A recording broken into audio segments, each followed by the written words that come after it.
Agora vamos falar de saúde, a partir da relação entre tratamentos hospitalares e a fé. Como a fé pode ajudar na recuperação de um paciente? Como um profissional de saúde pode acolher melhor alguém que esteja sofrendo alguma enfermidade e até ter o apoio da fé para ajudar no tratamento? Sobre esse assunto, nós conversamos agora com a Mayra Galvão, que é médica paliativista da Santa Casa de Misericórdia de Goiânia. Boa noite, doutora Mayra. Bem-vinda aqui à TV Pai Eterno. Tenho a impressão que a doutora Mayra não está me ouvindo. Boa noite, doutora Mayra. Olá, boa noite. Você consegue me ouvir? Sim, estamos ouvindo bem. Bem-vinda aqui à TV Pai Eterno. Vamos Obrigada, começar entendendo como é que a Santa Casa de Misericórdia, que é um hospital aqui da cidade de Goiânia, da história da Arquidiocese de Goiânia e da Universidade, da Pontifícia Universidade Católica de Goiás, no cuidado com a saúde, como é que ela desenvolve essa relação da medicina com a fé lá nos atendimentos feitos pelos profissionais de saúde? Perfeito, irmão Diego. Meu nome é Maíra, eu sou médica da equipe de cuidados paliativos da Santa Casa de Misericórdia de Goiânia e desempenho um papel, juntamente com o Dr. Lucas, coordenador da ala de cuidados paliativos, um papel voltado para uma abordagem dos cuidados paliativos. E a gente hoje tem um grupo de capelão dentro da instituição, em que a gente faz esse contato entre espiritualidade ou fé e a saúde dos pacientes. A gente tem percebido que pacientes que têm uma abordagem espiritual têm melhores desfechos na saúde, irmão Diego. Então, é o que a gente costuma fazer lá. A gente propõe sempre uma resposta de um parecer voltado para a equipe de cuidados paliativos. Então, a gente atua como interpareceristas dentro da instituição. A gente avalia toda a história do paciente usando critérios específicos da atividade de um médico paliativista e, em seguida, a gente conduz com uma conferência familiar.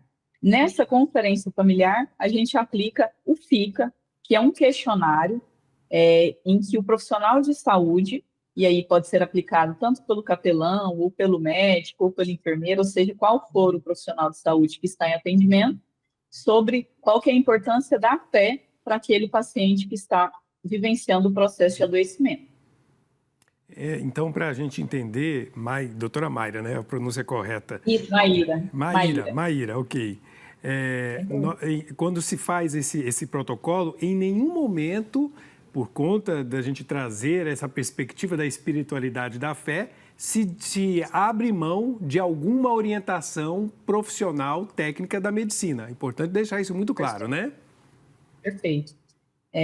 Nós não podemos ser proselitistas também em pensar que a nossa abordagem é só voltada para o cristianismo.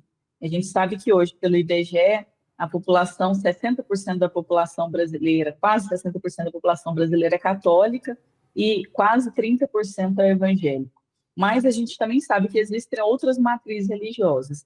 Então, a pergunta que a gente sempre faz é: qual é o seu contato com a espiritualidade, com a religiosidade? E aí, para depois, no segundo momento, se esse paciente for cristão, que é a maior parte dos nossos pacientes, a gente conduz para essa orientação. É importante dizer também, irmão Diego, que a gente só leva para essa condução da espiritualidade se o paciente e se a família do paciente estão de acordo com essa abordagem.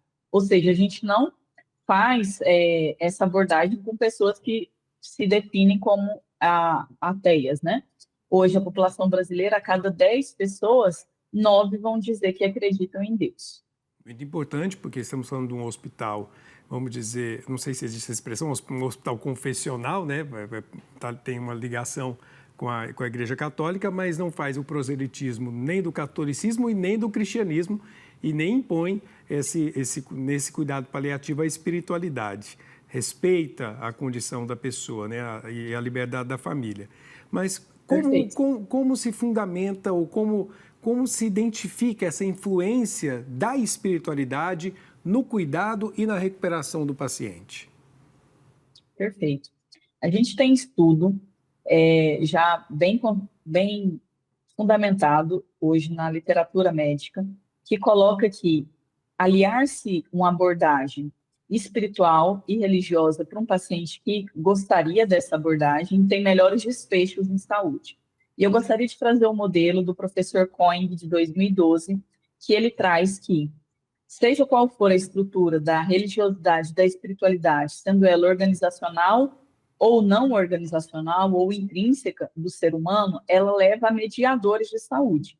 Esses mediadores de saúde, tais como estilo de vida, tais como suporte social, que esse paciente faz parte, ou virtudes intrínsecas da pessoa, como fraternidade, como generosidade, como compaixão, fatores psicológicos positivos e o coping religioso, que eu gostaria de falar mais na frente sobre essa definição. Todos esses mediadores, eles levam a mecanismos biológicos que levam a melhores desfechos, e aí esses estudos são voltados para a área da literatura do ponto de vista de cardiovasculares. Então, levam a melhores desfechos cardiovasculares.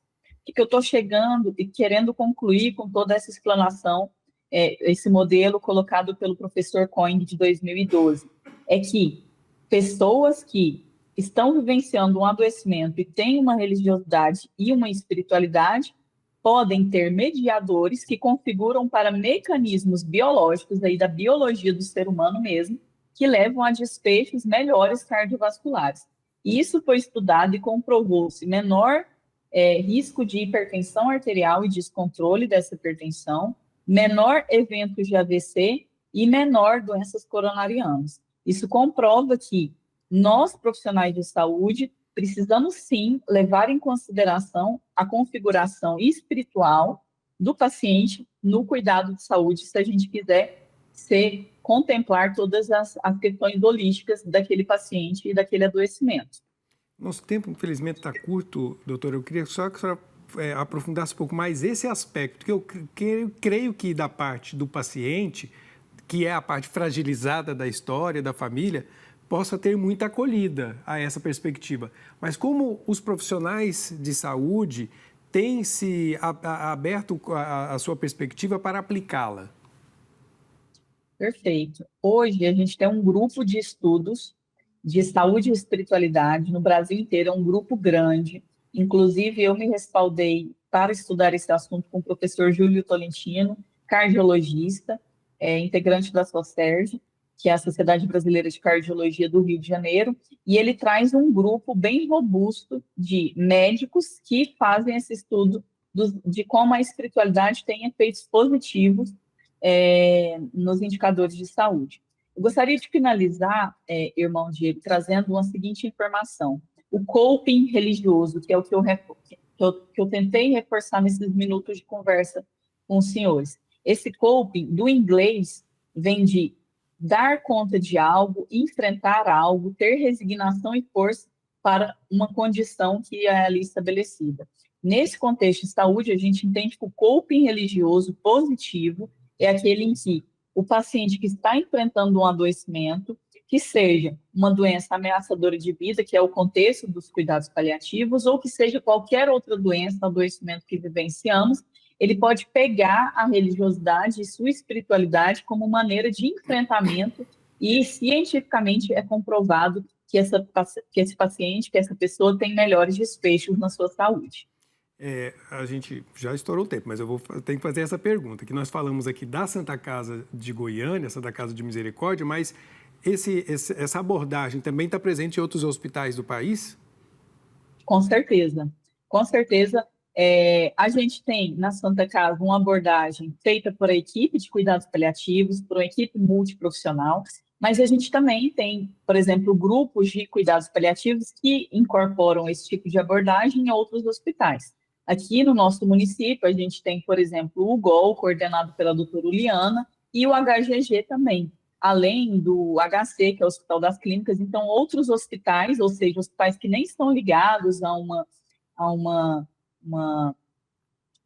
matriz religiosa maior, tais como a Santa Casa, também tem essa abordagem, porque ela não é uma abordagem que não é respaldada cientificamente. A gente faz algo que é respaldo científico e bem consolidado na nossa literatura. Maíra Galvão, médica paliativista da Santa Casa de Misericórdia de Goiânia, muito obrigado pelas informações e boa noite. Obrigada, boa noite. Muito boa a informação.